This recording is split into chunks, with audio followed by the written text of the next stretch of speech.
that behind.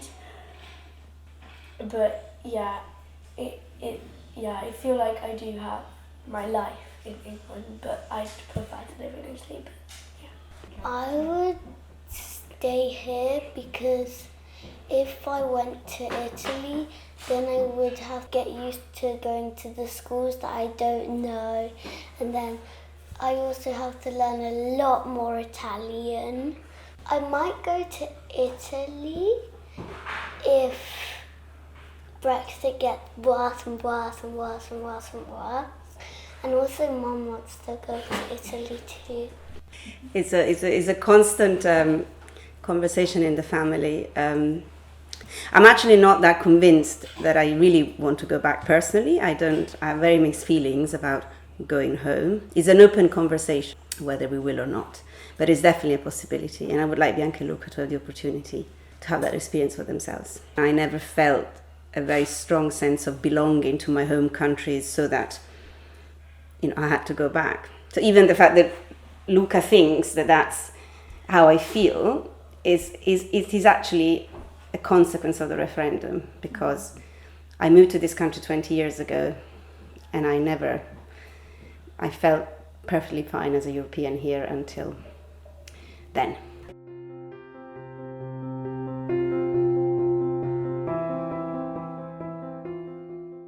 I'm actually very proud of being Italian. I definitely prefer me being Italian than to me being English, even though I was born here, and I feel more connected to Italy than to England.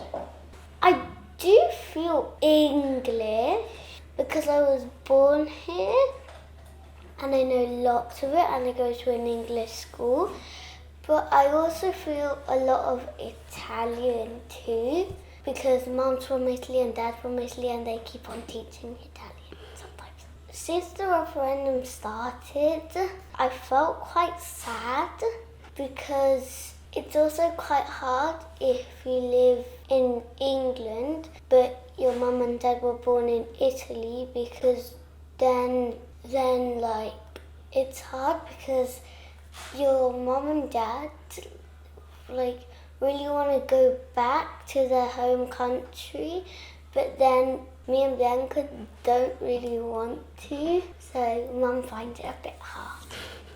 Mm-hmm. So the thing that sort of surprises me the most, in a way that also upsets me the most, is that none of this mattered a few years ago.